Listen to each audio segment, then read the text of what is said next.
KPM.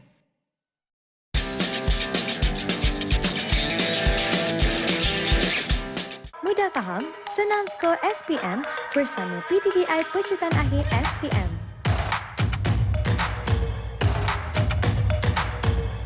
Belajar kejap je dah faham dengan PTTI. Saya Sir Reis dan ini adalah PTTI Pecutan Akhir SPM. Apa tu PTTI? Pusat Tuition Online, ya. PTTI pegang rekod paling ramai murid yang skor straight A dalam SPM. Sebab itulah diiktiraf oleh Malaysia Book of Records. Saya nak cerita sikit boleh? Alah, boleh lah. Okey. Saya nak bagi tahu tentang kisah Izzah Adha yang lemah subjek SPM. Yelah, saya faham. Subjek macam fizik banyak topik susah.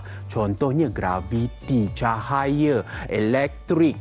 Tapi lepas belajar di sekolah dan terima bimbingan saat akhir secara online dari PTTI, grade yang lemah berubah ke jeng straight A's dalam masa yang singkat pula tu. Kalau dia boleh, awak pun boleh. Anda boleh bertanya soalan berkaitan dengan akademik melalui WhatsApp 011-5173-0984. Rugi tahu kalau tak tanya soalan. Percuma je pun kan? Awak dah ready? Saya dapat rasa awak punya energi. So, jom mula kelas fizik bersama dengan Sir Rashdan.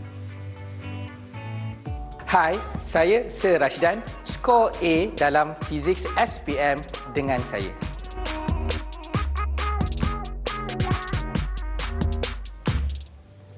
Assalamualaikum warahmatullahi wabarakatuh dan salam sejahtera.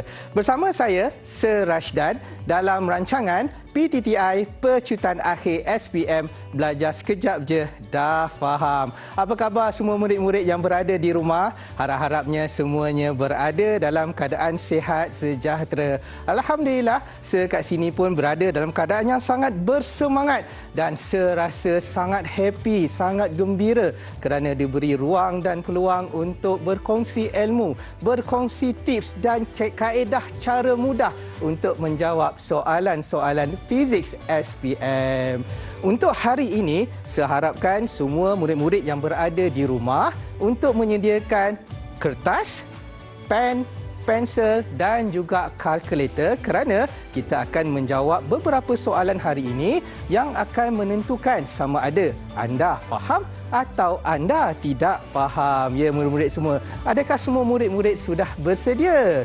Bagus, semua dah bersedia. Baik, hari ini saya nak menerangkan berkenaan tentang perbincangan ataupun bagaimana untuk kita skor paper 1 ataupun kertas 1 subjek fizik SPM. Tanpa membuang masa, mari kita cuba dan mari kita lihat. Semua sudah bersedia ya? Mari, jom. Mari. Untuk hari ini, topik cikgu hari ini adalah perbincangan tentang soalan kertas 1 fizik SPM. Jadi, bila bercerita tentang soalan kertas 1 fizik SPM, ada berapa soalan dalam dia? Dan ada berapa markah dekat situ? Berapa lama kita nak jawab untuk semua soalan-soalan tersebut? Jadi, mari kita lihat dekat skrin yang ada. Format fizik SPM kertas 1 merupakan ada 40 soalan objektif. Berapa murid-murid? 40 soalan objektif. Di mana 40 soalan objektif ni, murid-murid hanya boleh menjawab dalam masa 1 jam 15 minit sahaja. Rasa lama ke rasa sekejap? Kalau rasa sekejap sangat sebab 40 soalan tu dia ada 20 soalan mudah, 12 soalan sederhana, minta maaf, dan 8 soalan susah. Kalau dekat sini saya nak bagi tips bagaimana kita nak tahu sebenarnya berapa markah yang kita nak skor dan berapa markah kita nak dapat. Kalau saya nak dapat 40/40. Dalam hal ni saya tahu bahawa 20 soalan mudah mesti saya dah genggam. So, saya nanti akan explain bagaimana kita nak menggunakan konsep 50-50. 50-50 bila tengok soalan mudah 20 soalan, minta maaf, terus dapat. Okey, baik.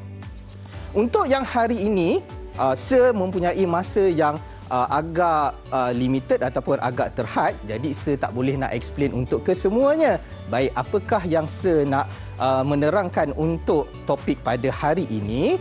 Bab yang saya nak bincangkan adalah topik berkenaan tentang tingkatan 5, leraian daya dan juga satah condong. Manakala untuk tingkatan 4 adalah muatan haba tentu. Kenapa saya pilih untuk topik ini? Kerana topik ini adalah merupakan topik famous dalam SPM yang insya-Allah dia akan masuk dalam kertas peperiksaan SPM Kertas 1 Fiziks. Okey, tanpa membuang masa, mari kita lihat untuk yang pertama berkenaan tentang konsep leraian daya. Baik, saya percaya dan sefaham bahawa ramai di antara murid-murid di rumah, betul tak? Ramai di antara murid-murid di rumah suka melancong, suka travel, dan bila travel mesti bawa banyak baju. Dia akan bawa beg bagasi beroda, betul? Tapi kisahnya kat sini adalah kita tarik beg tu ke atas, tak? Kita tarik beg tu ke atas yang dinamakan sebagai daya paduan. Okey, saya tulis kat sini namanya adalah daya paduan. Baik. Permasalahan sekarang ni adalah apabila kita tarik di atas, beg ni pergi ke mana? Ya murid-murid, beg ni pergi ke mana? Beg ni dia pergi ke hadapan. Bila dia pergi ke hadapan, kenapa dia boleh pergi ke hadapan? Inilah yang dinamakan sebagai konsep leraian daya, kerana daya-daya tersebut boleh terbahagi kepada dua. Sama ada daya itu pergi kepada paksi X dan juga paksi Y. Baik, daripada sini murid-murid boleh lihat dekat dua-dua paksi ini, saya akan lukiskan satu lagi garisan yang menunjukkan daya paduan tu ke mana. So, daya paduan tu ke sini. Baik. Saya letak F dekat sini. So, daya paduan yang F berada di sini adalah satu daya yang akan memberikan satu sudut yang kita pun tak pasti sudut dia apa. Itu boleh dibincangkan dalam soalan yang saya akan terangkan selepas ini. Baik. So, daya yang ada mengena dengan paksi X, kita namakan dia sebagai paksi Fx. Daya yang dikenakan pada Fx. Dan kalaulah pada paksi Y, so saya pun lukis kat sini satu lagi garis, dekat sini merupakan paksi Fy. Baik. Mari kita ingat kembali berkenaan tentang topik matematik yang kita pernah belajar masa kita tingkatan 3. Ingat lagi tak? Topik trigonometri. Faham Bila topik trigonometri, kita ada sudut yang bertentangan, kita namakan dia sebagai oposit. Ingat? Dan sudut bersebelahan, garis bersebelahan dengan sudut tu, kita namakan dia sebagai adjacent ataupun A. Dan garis yang di sini kita namakan dia sebagai hypotenuse. Murid-murid ingat lagi? Kalau tak ingat, perlu buat revision pula. Okey, baik. Dalam hal ni, mari kita melihat bagaimana kita hendak menerbitkan satu formula ataupun formula yang akan menerangkan apakah formula Fx dan apakah formula Fy. Mari kita lihat kepada konsep cos dahulu. Cos theta. Baik, konsep cos theta. Cos maksudnya adalah cah. Betul Cah. Murid-murid ingat lagi? Cah maksudnya apa? Cah ni maksudnya adalah adjacent divide by hypotenuse. Betul? Adjacent divide by hypotenuse. Maksudnya adjacent kita apa? Fx. So jadinya Fx divide by F. Baik. Jadi, saya bawakan nilai F ni naik ke atas. So, apa yang saya dapat? So, saya akan dapat satu formula adalah Fx sama dengan F cos theta. Okey, murid-murid semua dapat? Ini adalah formula yang kedua. Formula yang pertama. Baik, sekarang ni mari saya nak melihat dan kita tengok kembali bagaimana kita nak dapat formula untuk Fy pula. Alright? Jadi daripada sini, mari kita lihat Fy ataupun kita tengok sin theta. Sin theta adalah bersamaan dengan SOH. S-O-H. SOH. SOH maksudnya adalah opposite divide by hypotenuse. Opposite divide by hypotenuse. So, opposite kita merupakan Fy. So, Fy divide by F dan saya naikkan nilai F ni ke atas. So, saya akan dapat apa? Saya akan dapat Fy sama dengan F sin theta. Nampak tak? Saya sudah memudahkan anda semua untuk mencari formula. 2 formula daripada sini. Tapi kan kita sebagai seorang pelajar, seorang murid-murid ni dia ada masalah nak tahu apakah, macam mana kita nak tahu dia cos ke ataupun sin. Baik, saya nak bagi satu tips. Tips ni mudah. Ambil dan tulis. Okey, apakah tips dia? So, tips dia adalah, saya tulis ke atas ni. Alright, murid tulis. So, ditulis kat sini. Di mana sudut, okey, theta berada. Okey, paksi itu ialah cos. Nampak? Di mana sudut theta berada, paksi itu ialah cos. Apa maksud dia? Mari kita lihat. Kalau kita lihat, paksi theta ni berada pada paksi fx. Nampak? Paksi theta ni atau sudut theta berada pada paksi fx. Ini bermaksud kita punya fx dia adalah cos. Murid-murid boleh nampak? Murid-murid boleh faham? Baik, untuk kita tengok fy pula. So dekat FY ni sepatutnya di sini. FY ni dia tak ada sudut. Bila tak ada sudut, just kita letakkan dia sebagai sin. Dengan erti kata lain, ingat satu, ingat semua. Ini adalah tips dia. Di mana sudut theta berada, paksi itu ialah cos. Baik. Untuk tidak membuang masa, kita cuba try untuk buat satu soalan. Contoh soalan trial, peperiksaan trial fizik kertas 1. Baik, mari saya bacakan soalan untuk anda. Okey, murid-murid, mari kita baca bersama-sama. Rajah 13 menunjukkan sebuah kotak kayu bergerak di atas permukaan yang kasar apabila ditarik oleh seorang lelaki dengan daya 150 Newton. Berapa murid-murid? 150 Newton. Daya geseran yang bertindak ke atas kotak kayu itu adalah 15 Newton. Maksudnya, dia tarik dan ada geseran pula. Dia menjadi batu penghalang untuk objek itu bergerak ke hadapan. Baik. Berapakah daya paduan yang bertindak ke atas kotak itu? Daya paduan membawa maksud berapakah daya bersih yang dikenakan kepada kotak itu, ya murid-murid? Boleh faham Baik. Macam saya memberitahu sebelum ni, menerangkan sebelum ni, walaupun dia tarik ke atas, kotak tu pergi ke mana murid-murid? Cuba murid-murid jawab. Kotak ni pergi ke mana? So, kotak ni dia akan pergi ke hadapan. Baik, bila kita tengok dia pergi ke hadapan, dia pergi ke fx ke dia pergi ke fy? Betul, jawapannya dia pergi kepada fx. Saya minta maaf. So, dia pergi kepada fx. Baik. Bila dia pergi kepada fx, sekarang ni murid-murid cuba tengok. Bila dia berada di paksi fx, sudut ini dekat dengan fx, adakah dia sin kah ataupun dia adalah cos? Betul, jawapannya adalah cos. Baik, mari kita lihat. So, fx adalah sama dengan f cos theta. Baik. Berapakah nilai F yang diberi kat situ? Nilai F yang diberi kat situ adalah 150 Newton. Nampak? So, saya highlightkan kat sini, dia beri 150 Newton. So, kita ambil 150 cos theta. So, theta kita adalah 40.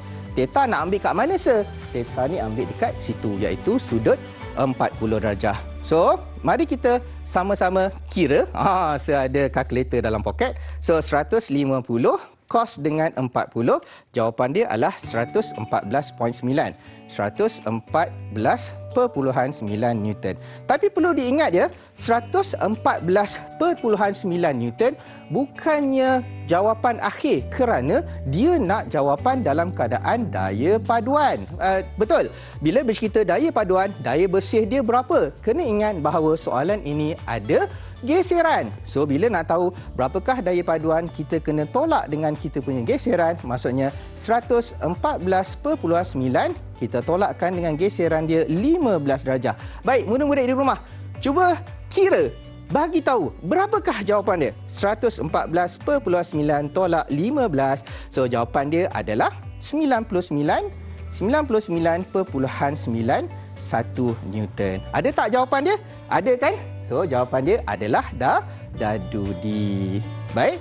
So, saya nak bagi tahu kat sini, apabila hendak menjawab soalan-soalan berkenaan dengan leraian daya, pastikan dekat mana dia punya sudut dan bila sudut itu berada pada paksi tersebut, so paksi tersebut merupakan cos. Bila dia tak ada sudut, maka dia adalah sin.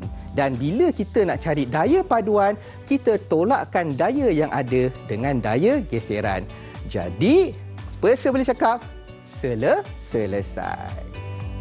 Itu dia formula senang faham leraian daya. Ingat tahu nak skor, kenalah faham tentang fx, daya fx dan daya fy supaya senang jawab soalan nanti, okey? Okey, so apa cara untuk belajar dengan PTTI secara online? Jawapannya selekor akhir. Sebab selekor akhir akan cover semua subjek dari kosong beberapa minggu sebelum SPM. Layari ptti.my untuk dapatkan info penuh sebab tempat terhad untuk 1000 pelajar terawal sahaja tau. Seterusnya, topik Satah Condong. Tapi sebelum itu, kita kembali selepas ini dalam PTTI Pesertaan Akhir SPM. Layari ptti.my sekarang bagi selekor saat akhir SPM.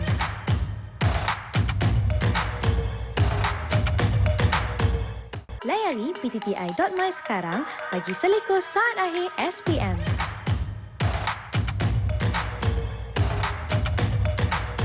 Belajar kejap je, dah faham dengan PTTI. Saya Serais dan ini adalah PTTI Pecutan Akhir SPM.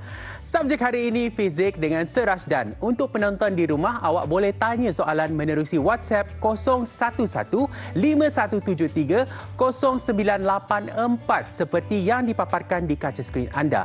Jom kita teruskan kelas dengan Sir Rashdan. Silakan. Bertemu kembali kepada semua murid-murid yang berada di rumah dan juga di mana saja murid-murid berada. Selamat kembali. Tadi saya dah menerangkan berkenaan tentang leraian daya. Harap-harapnya semua dapat apakah tips yang saya dah menerangkan kepada anda semua ya.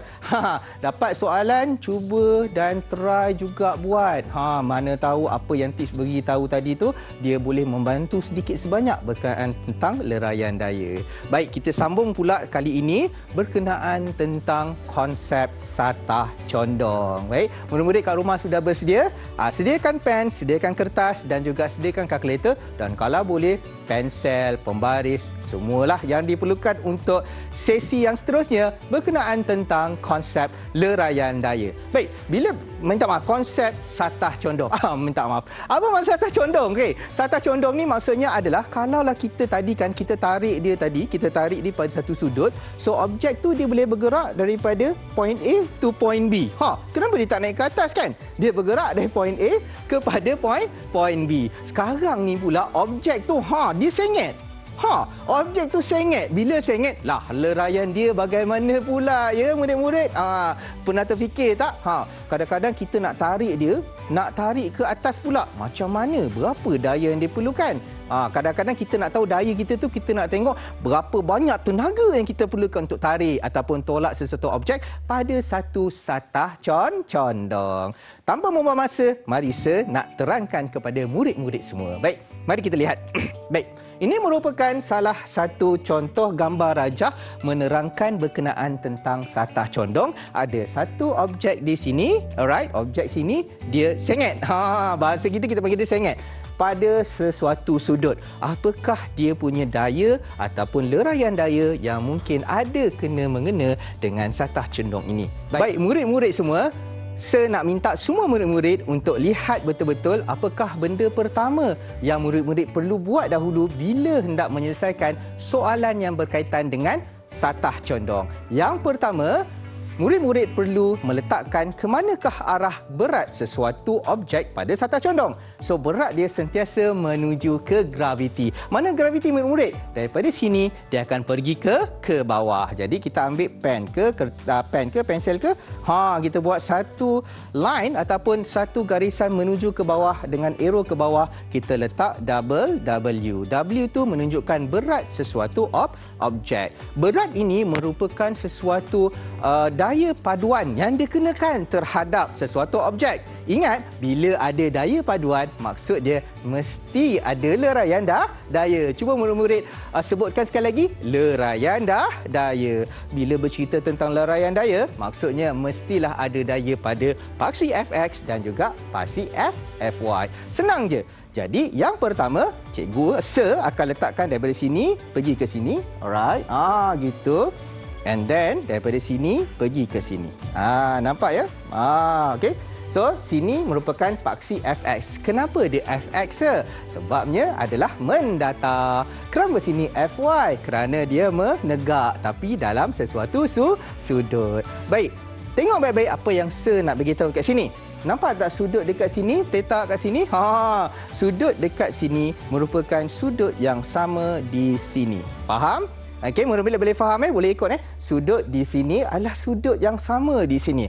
Cuba ikut tips yang saya bagi tahu tadi. Apa tips dia tadi? Di mana sudut theta berada, paksi itu adalah cos. Baik, paksi itu berada di sini dan sudut theta tu dekat sini. Nampak? Kan? Sudut theta di sini, paksi kat sini, maka paksi sini adalah sin ke cos. Betul murid-murid. So jawapannya adalah cos. Dia adalah W cos theta, dan juga kalau tak ada sudut, dia jadi apa murid-murid di rumah? Dia akan jadi sin. Betul, dia akan dapat W sin theta. Dan mungkin murid-murid bertanya-tanya juga, Sir, tadi F, sekarang W. Kenapa? Perlu diingat bahawa F merupakan daya yang dikenakan pada paksi mendatar. W merupakan daya dikenakan pada paksi menegak. Ni kan tegak kan? Sebab tu kita letak W untuk membezakan daya yang ditarik ataupun daya yang turun ke bawah. Boleh dapat semua Jadi, saya nak minta awak tolong tengok sekali lagi. Jikalaulah objek ini tidak bergerak. Kalau objek ini tidak bergerak, ini bermaksud daya yang dikenakan kepada dia semuanya adalah sama. Apabila kalaulah misal kata objek ni turun ke bawah murid-murid. Bila objek ini turun ke bawah, mesti ada geseran, betul ya? Geseran dia adalah bertentangan dengan objek itu. So, jadinya saya nak letak kat sini. Pada kat belakang, kita akan letak satu simbol FR. FR menunjukkan geseran, dan juga satu lagi line ataupun satu lagi garis ke atas. Garis ke atas ni kita menunjukkan suatu daya normal nama dia. Okey, murid-murid boleh dapat, murid-murid boleh faham ya. Okey, baik. Daripada sini, kalaulah murid-murid tanya, Sir, adakah dia akan berubah formula dia, Sir? Untuk satah condong, dia tak akan berubah, hanya ini sahaja. Okey? So, murid-murid ada dua pilihan. Sama ada murid-murid hafal sahaja benda ni ataupun fahamkan bagaimana cos dan sin tu terjadi. Step yang pertama apa tadi? Step pertama, kita buat garisan W dahulu. Itu yang pertama. Step kedua apa tadi? Step kedua, kita buat garisan ke sin, garisan Fx dan juga garisan kepada Fy. Step ketiga, kita letak sudut kat sini dan sudut kat sini adalah sama. Step keempat, mana cos, mana sin? Cos dekat sudut dan sin tak ada sudut. Step yang kelima, apa yang berlaku? Kat sini ada sudut dinamakan sebagai daya geseran, dan dekat sini kita namakan dia sebagai daya normal. Baik, murid-murid semua boleh faham? So, cikgu nak test kefahaman kamu semua untuk menjawab soalan yang ada. Baik, mari kita tengok contoh soalan yang ada. Baik, ini adalah soalan peperiksaan trial peperiksaan trial yang lepas. Baik, mari kita tengok bagaimana nak cuba jawab soalan ini. Okey. So, murid-murid di rumah dan juga kat sini, kita baca soalan bersama-sama. Okey. Rajah 14 menunjukkan satu blok menggelongsor turun satu satah licin yang condong pada sudut theta. So, jika pecutan graviti adalah G, berapakah pecutan blok itu? Baik, bila bercerita tentang satah condong yang menggelongsor ke bawah pada satu satah yang licin, dia ada geseran ataupun tidak murid-murid? Jawapannya tiada geseran. Bila tiada geseran, dia boleh meluncur dengan laju. Baik, daripada sini, apakah step pertama yang kita kena buat ya murid-murid? Betul! Step pertama yang kita kena buat adalah kita tunjukkan dulu ke manakah dia punya W. Nampak? So, W dia pergi ke bawah. Benar? Betul. Baik. Step yang kedua adalah kat mana dia punya paksi Fx dan juga paksi Fy. So, kita ambil sini garis ke bawah. Sini paksi Fx dan sini adalah paksi Fy. Nampak? Boleh? Paksi Fx dan juga paksi Fy. Dan yang ketiga, dekat mana sudut dia dahulu? Sudut dekat sini sama sudut dekat sini. Nampak ya murid-murid Sudut dekat sini sama sudut dekat sini. So, jadinya sudut dekat sini adalah sudut theta. Baik murid-murid. Step yang keempat, mana cos, mana sin? So, jadinya cos adalah cos adalah kat mana paksi itu sudut pada paksi tersebut. So, jadinya dekat sini adalah W cos theta dan dekat sini adalah W sin theta. Baik. Nampak ya murid-murid Faham Dan dia menggelongsor laju ke bawah. Okey, baik. Sekarang ni saya nak melihatkan, nak tengok bagaimana nak jawab soalan ni. Okey, yang pertama, kita kena tahu bahawa apakah formula untuk W. W merupakan berat. Ingat lagi tak murid-murid? Murid-murid yang sekasihi dan sayangi. Basic konsep W, formula dia apa? So, formula dia adalah W sama dengan mg.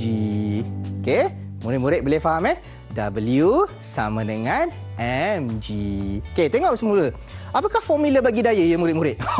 Formula daya, semua murid-murid yang ambil soalan ataupun peperiksaan subjek fiziks mesti tahu apa formula daya. Formula daya adalah F sama dengan MA. Betul So, F adalah sama dengan MA. Alright. Okey, soalan yang seterusnya. Objek jatuh ke bawah, betul? Objek menggelongsor ke bawah. Bila dia menggelongsor ke bawah, kita nak tengok daya yang mana? Adakah daya W sin theta ataupun W cos theta? Betul. Jawapan dia adalah W sin theta. Kerana apa? Objek menggelongsor ke bawah, maka nilai ini dia akan jadi nilai F. Daya menggelongsor. Jadinya, daya yang ada di sini merupakan daya yang ini. Nampak ya murid-murid Daya ini merupakan daya W sin theta. So, kita pun letaklah. So, W sin theta adalah sama dengan MA. Baik. Maka, kita dapat tahu ada W kat situ, betul? Bila ada W, kita gantikan dengan mg. Kenapa kita kena gantikan mg, sir? Sebab soalan dia, berapakah dia punya pecutan? Ada sebab. Nanti sir akan explain. Baik. So, W adalah mg sin theta adalah sama dengan MA. Kenapa sir buat macam ni? Kerana nampak tak M dekat sebelah kiri, M sebelah kanan. Maka kita boleh cancel out. Kita boleh padam dia. Kita boleh potong dia. Selanjutnya, M sini potong. Secara tak langsung, apa yang berlaku di sini, saya dapat satu formula iaitu G sin theta adalah sama dengan A. Nampak tak? Murid-murid boleh nampak G sin theta sama dengan A. A tu maksudnya apa? A tu maksudnya adalah pecutan murid-murid. Soalan dia nak apa murid-murid? Soalan dia nak pecutan. Adakah kita sudah dapat jawapan dia murid-murid? Ya, betul. Kita sudah dapat jawapan dia. Jawapan dia adalah G sin theta. A, B, C, D. Kat manakah jawapan dia murid-murid? Betul. Jawapannya adalah dekat di dadu. Okey, murid-murid faham ke faham? Baik. Saya nak pergi kepada soalan yang seterusnya. Murid-murid sudah bersedia? Okey. Sudah bersedia? Mari, jom kita tengok apakah soalan yang seterusnya. Ada gambar rajah kucing. Murid-murid suka kucing? Saya sangat suka kepada kucing. Baik, mari kita lihat bagaimanakah untuk jawab soalan ini. Baik. Rajah 17 menunjukkan seekor kucing sedang tidur di atas dahan sebatang pokok. Yang berikut manakah betul? Yang pertama, kucing ni dia bergerak ke tidak? Dia tak bergerak. So bila tak bergerak, adakah daya yang dikenakan terhadap kucing itu semuanya sama kat semua tempat? Benar, semuanya sama. Baik. Jadi dalam hal ni, saya nak bagi tahu bagaimanakah kita nak buat benda ni. Ingat step pertama? Still remember? Still ingat step pertama? Ingat? Betul, bagus murid-murid. So yang pertama, kita letakkan W. Dan kebetulan dalam soalan ni, dia dah letak W tu kat bawah. What a remarkable coincidence. So dah ada W dekat bawah sini, dah cukup bagus. Yang kedua adalah kita kena buat dia punya daya pada Fx dan juga daya pada Fy. Ya, betul ya? Mari kita lihat kat mana kita nak buat daya pada Fx dan daya pada Fy. Ya, so kat bawah ni merupakan Fx dan merupakan Fy. Okey. So, apakah step yang ketiga? Step yang ketiga adalah sudut dekat sini dia tak tampak, tak tunjuk sudut dia. Sudut dekat sini dan juga sudut dekat sini adalah sudut yang sama. Betul. Maka kalau sini ada sudut theta, so sudut sini pun adalah theta. Baik. Dan step yang keempat adalah dekat mana cos, dekat mana sin. Dekat mana cos, dekat mana sin? Adakah dekat kawasan Fy ni cos? Adakah dekat kawasan Fx ni cos? Ya, betul murid-murid. So, dekat sini merupakan cos. Dia adalah W cos theta dan dekat sini merupakan W sin theta. Baik murid-murid, faham Okey. Mungkin dekat sini dia tak berapa nak clear sangat. So, apakah yang dekat atas ni? Baik, dekat atas ni adalah R sebenarnya. Dekat sini adalah F. Okey, dah betul lah tu. Okey, dekat sini adalah F. Baik, murid-murid tengok betul-betul. Kan dia tak bergerak kan? So, bila tak bergerak, so maksudnya ini dengan ini adalah sama. Ini dengan ini adalah sama. So, kita pun tulis balik R adalah sama dengan W cos theta dan juga F sama dengan W sin theta. Baik, so R mesti cos, F mesti sin. Baik, so R mesti cos, R cos. F mesti sin, W sin theta. R cos theta, W di W. So, kita nampak bahawa R F W sin theta. Nampak jawapannya adalah D. Nampak? Faham? Boleh faham? F sama dengan W sin theta. Boleh faham semua murid-murid di rumah? Ambil benda ni, pastikan awak gunakan semasa menjawab peperiksaan. Jadi, selesai. Wow, senang nak faham saat tak condong dengan formula PTTI. Kenapalah sekarang baru jumpa PTTI kan? Kalau awal-awal dulu, mesti sekarang ni dah perform kan? Mari saya ajar cara untuk belajar dengan PTTI secara online. Join je Selekor Akhir PTTI. Apa tu? Selekor akan cover semua subjek dari kosong beberapa minggu sebelum SPM. Layari ptti.my sekarang kerana tempat terhad untuk 1,000 pelajar yang terawal sahaja. Topik seterusnya muatan haba tentu. Kembali selepas ini dalam PTTI Penceritaan Akhir SPM. Layari ptti.my sekarang bagi Selekor saat akhir SPM.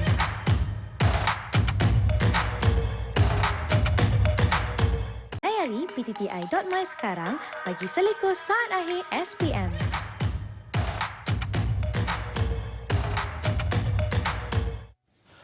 Bertemu kembali dalam rancangan PTTI Penceritaan Akhir SPM. Belajar kejap je dah faham bersama dengan saya, Sir Rashdan.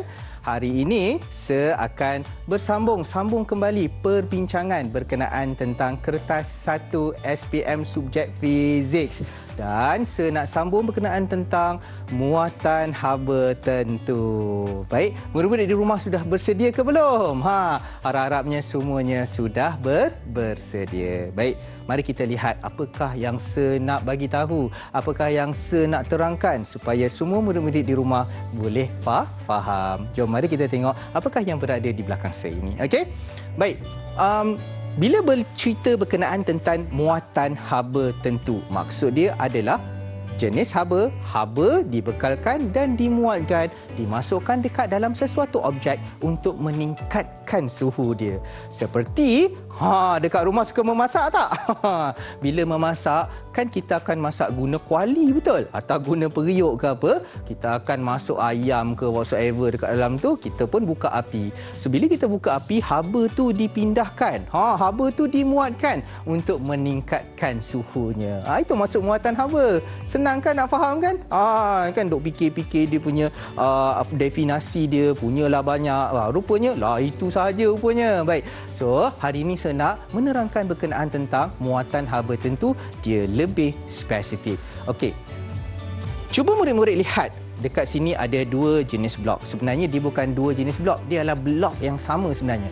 Blok yang ni dinamakan sebagai blok aluminium. Murid-murid cuba sebut blok aluminium. Baik, bila bercerita tentang blok aluminium, cuba murid-murid fikirkan ataupun bayangkan blok ini nilai dia ataupun dia punya jisim adalah 1 kilogram. Baik, untuk jisim 1 kilogram, so saya nak tulis kat sini, so jisim dia adalah 1 kilogram. Baik, ini adalah blok aluminium, ingat Okey, saya tulis sini adalah blok aluminium. Baik, bila bercerita tentang blok aluminium yang mempunyai jisim 1 kilogram, dia mesti ada dia punya suhu awal. Betul ya murid-murid? So, saya menerangkan dan saya akan ambil contoh. Suhu awal bagi aluminium ni adalah suhu bilik 27 darjah Celsius. Maka, simbol untuk suhu untuk muatan haba ataupun topik haba adalah theta. So, saya letak sini theta adalah 27 darjah Celsius. Baik. Saya nak panaskan blok aluminium ni. Saya nak bagikan dia haba dekat sini. Bila saya bagi dia haba dekat sini, saya cuma nak naikkan 1 darjah je.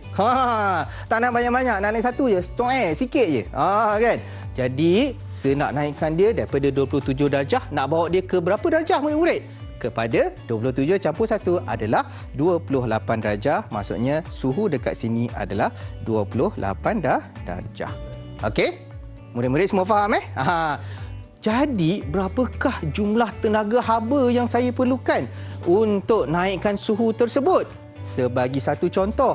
Contoh, mungkin saya perlukan 900 joule tenaga haba untuk meningkatkan 1 darjah Celsius untuk setiap 1 kilogram aluminium. Mungkin saya akan panaskan, saya akan bagi 900 joule. Nampak? 900 joule. Baik. Apakah maksud 900 joule ni? 900 joule ni membawa maksud nilai tenaga haba yang seperlukan untuk meningkatkan suhu setiap 1 kilogram objek kepada 1 darjah Celsius sahaja. Nampak tak? One more time Semua dengar baik-baik apa yang saya bagi tahu. So, 900 joule ni maksudnya apa? Haba yang seperlukan untuk meningkatkan suhu sesuatu objek setiap 1 kilogram kepada 1 darjah Celsius sahaja. Jisim dia masih sama belum pernah lagi kalau kita panaskan sesuatu benda tu jisim dia tiba-tiba hilang. Faham Jadi dekat sini saya nak bagi tahu bahawa yalah ini cerita dia untuk 1 kilogram. Tapi kalau dia berbanyak kilogram, so macam mana kita nak selesaikan dia? Dia ada dia punya formula. So, apakah formula dia? So, formula dia adalah Q sama dengan MC theta. Saya percaya murid-murid di rumah pun tahu formula ni. Apakah formula ini? Betul tak? Jadi, saya dekat sini, saya nak bagi tahu bahawa setiap simbol yang ada kat sini dia ada dia punya maksud. Mari kita pergi yang pertama dahulu, maksud Q tu sendirilah. So Q tu sendiri maksud dia adalah jumlah haba yang diperlukan untuk nak meningkatkan suhu tersebut. Faham tak? Q ni berapakah haba dia? Berapa nilai haba yang saya perlukan? Kalaulah dia bukan 1 kilogram. Faham Jadi M dekat sini merupakan jisim. Jisim ni dia tak sama dengan berat tau. Jisim ni maksudnya adalah berapakah nilai yang diperlukan untuk sesuatu jirim. Ni dah kira benda lain lah. Okey. Nanti kita akan cuba saya akan explain pada cerita yang lain pula nanti. Okey. Yang C ni apa pula? C ni namanya adalah muatan haba tentu. Muatan haba tentu. Maksudnya muatan haba tentu ni berapakah nilai haba yang diperlukan untuk 1 kilogram objek tu. Kalau aluminium 1 kilogram objek nak naikkan 1 darjah 900 joule. Kalau ada jisim yang berlainan, suhu yang berlainan, kita akan ubah nilai kat sinilah. Nilai C biasanya tidak berubah. Faham ya murid-murid Okey. So theta ni apa? Theta ni adalah perubahan suhu. Berapakah suhu yang kita nak naikkan? Berapakah suhu akhir dia? Kan? Nak tahu perubahan suhu adalah suhu akhir tolak suhu awal. Dapatlah perubahan suhu. Baik murid-murid, semua boleh faham Kalau boleh faham, jangan lupa untuk salin, tulis dan praktikkan kerana murid-murid yang berada di rumah hendak mengambil peperiksaan SPM tak lama lagi. Harap-harapnya apa yang saya kongsikan boleh membantu sedikit sebanyak berkenaan tentang soalan-soalan famous berkaitan dengan paper 1 Physics SPM. Baik, tanpa membuang masa, saya nak tunjukkan contoh soalan. Baik, kita tengok contoh soalan kat sini. Okey. Mari saya akan menerangkan bagaimanakah untuk menjawab soalan ni. So, murid-murid di rumah, mari kita baca bersama-sama. Murid-murid di rumah baca, saya pun akan bacakan untuk murid-murid semua. Okey? So, satu bahan api menghasilkan 4 kilojoule tenaga bagi setiap 0.02 kilogram pembakarannya. Jika bahan api ini digunakan untuk memanaskan sesuatu cecair berjisim 5 kilogram dari suhu 40 darjah hingga 90 darjah. Nampak tak? Dia ada suhu awal 40 darjah pergi ke 90 darjah. Maksudnya banyaklah kan dia punya perubahan tenaga tu ataupun perubahan suhu tu. So berapakah jisim bahan api yang diperlukan? Baik murid-murid, ni adalah soalan yang sangat-sangat tricky sebenarnya. Kerana dalam soalan ini ada dua perkara yang murid-murid kena buat. Baik. Tips yang seterusnya saya nak bagi tahu adalah apabila kita membaca sesuatu soalan dan kita tak faham soalan tu. Jadi apa yang murid-murid kena buat? Kita kena buat ilustrasi ataupun lukis sefaham mana yang kita boleh buat. Yang pertama, mari saya tunjukkan apakah keyword yang pertama yang murid-murid kena keluarkan. Yang pertama, kalau lihat kat sini, dia kata sesuatu bahan api. Bila bercerita tentang sesuatu bahan api, maksudnya dia adalah objek yang lain. Api kah? Minyak kah? Arang batu kah? So, jadi itu merupakan sesuatu objek yang lain. Maka bila objek yang lain, so saya pun lukislah objek yang lain. Tak tahulah, ini adalah ilustrasi sajalah. Ni kita namakan dia sebagai bahan api. Okey? Saya lukis je dulu, tulis je dulu. Ada bahan api. Bahan api ni tujuannya buat apa? Tujuan dia adalah dia nak apa? Digunakan untuk panaskan sesuatu cecair. Maksud dia kita pun buatlah satu macam lukisan ada air. Kita lukis dululah lebih kurang lah kan. Kita buat macam ni. Lepas tu kita letak air kat dalam tu. Ni adalah cecair. Baik. Tulis kat sini dulu cecair. Okey.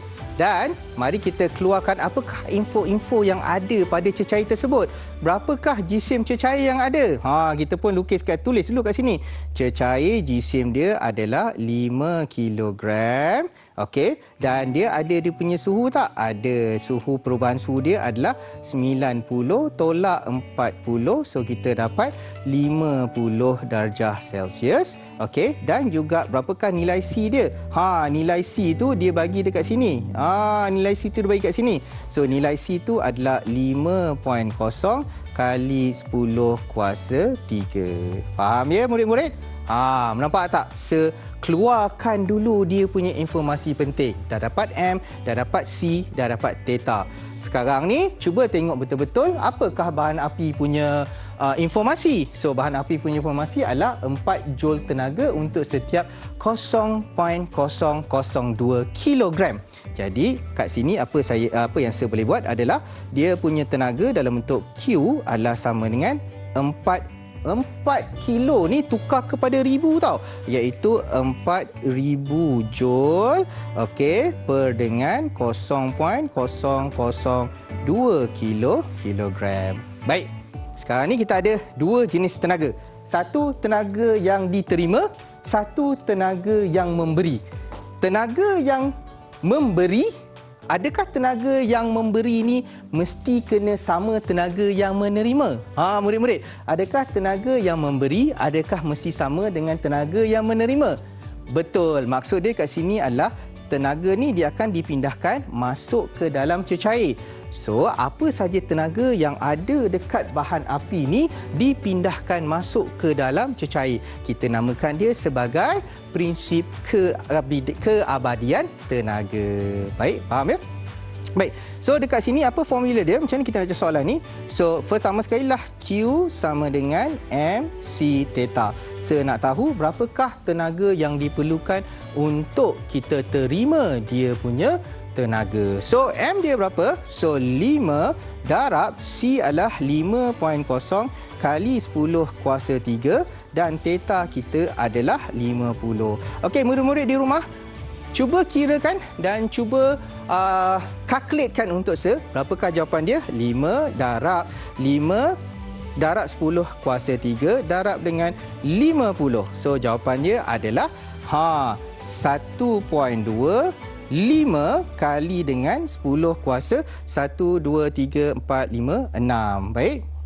Ini adalah tenaga yang diterima. Okey. So, berapakah tenaga yang memberi? Kita nak tahu berapa tenaga memberi, iaitu 4,000 joule adalah 4,000 joule 4,000 joule adalah bersamaan dengan 0.002.